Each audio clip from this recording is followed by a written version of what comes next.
All right, so today is February 8th. There's the fantastic building everybody's been asking about, and pile of lumber. Sheet metal's behind me. So that's the update on that sad project. But this is today's project. Now, I was thinking that it was out of fuel and all kinds of stuff, and it's not out of fuel. The system's lost its prime. So, I mean, the snow's melting. It's not terribly cold, but I guess we'll get a cold start going. I have to bleed the fuel system on it because I noticed this after the rebuild. This actually, it sucks air from around that petcock valve. And what happens is it just, eventually it collects and collects and collects probably in the fuel filter housing, and then bam, you're out of fuel. So you crack the lines loose, crack this guy loose, and crank it till you get fuel here, then you crank it till you get fuel there. Ran out of battery the other day trying to do that.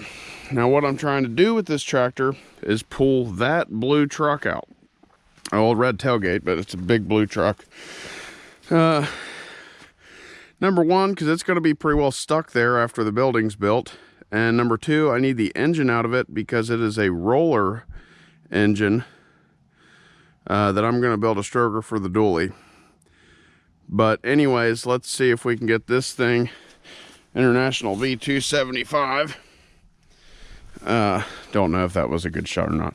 See if we can get this thing started and maybe get the fuel system bled on it. So let me get going here. Oh, I'm recording. Okay. Yeah, so what I'm trying to do is get this vent loose. It looks like it might be going now, or just strip it out. The problem is I don't have a 9/16 wrench without walking back up to the house. I may have to do that. Oh, there it went. So basically I just tightened down on that until this guy decided he was going to come loose. Now, pretty sure this bolt has a hole in it or flat thread. Yeah, it's got flat threads. If you can get in there and see. Probably a bad camera angle, but it'll bleed plenty of fuel past that. So now I'm going to basically just crank her over until the shifter feels really stiff, so it must be a little cold anyway. I'm just going to crank it over until I see fuel there, and with any luck that won't take too long. Or yeah, might have to tighten up on these battery cables. Now that battery cable there looks like it's about junk, so I think that was the actual cable. Try again. Well, I know the battery's good because I just pulled it out of the truck I took to work today. See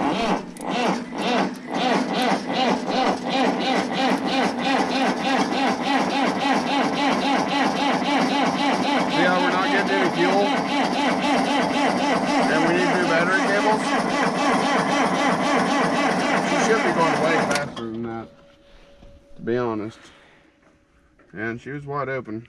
The full throttle stopped broke off of that. I guess full throttle's all you need anyways, right? Yeah, you can tell that's gotten pretty hot. And my cable's, a little worse for the wear. Oh, wow. Yeah, I don't like that at all. It's a whole stud moving. It's supposed to have been a brand new starter, which it looks obviously newer than the tractor. Oh, this is gonna be fun. Back to the fuel there, or the cable.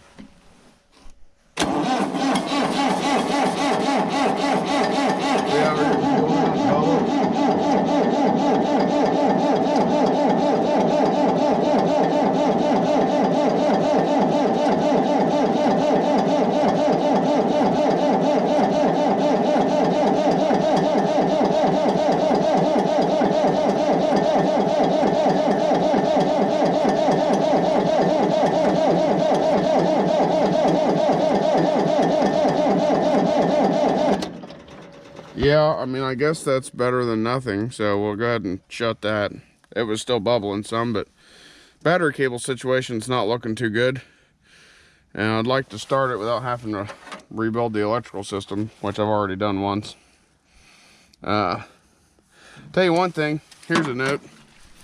Don't ever solder glow plug wiring. See how there's like no solder left in there? Yeah, that should have been crimped.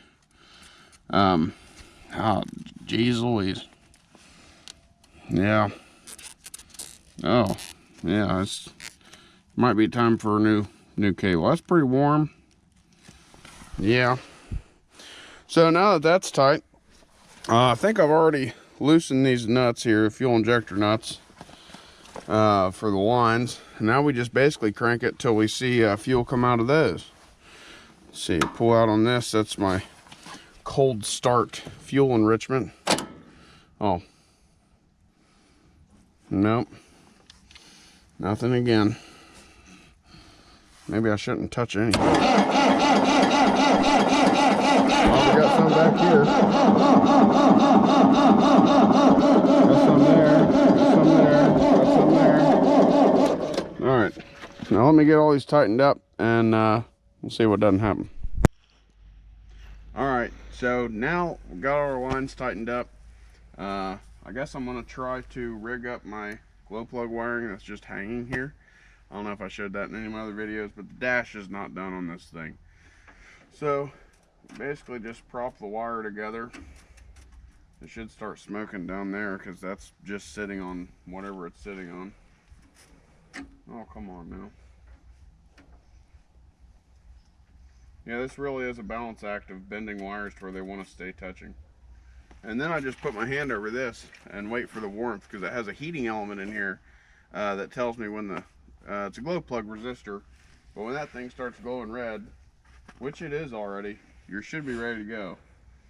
So I guess when it starts, just shine it at the exhaust, I'd say. Okay. That's what everybody wants to see. All right, here we go.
The only reason why I was smoking a whole bunch, I still got my drippy fuel pump, is because when you pull out on this,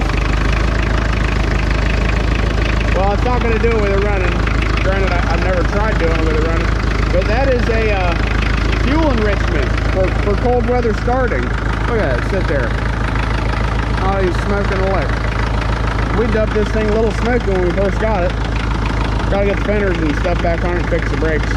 Well, that's it for this video. If you watched to the end, I appreciate it. Now we're going to go yank out that truck. Might have that in a separate video. And you guys let me know whether you want to see stuff on the dually, you know. But it's supercharged. I'm probably going to build a stroker engine for it. High horsepower.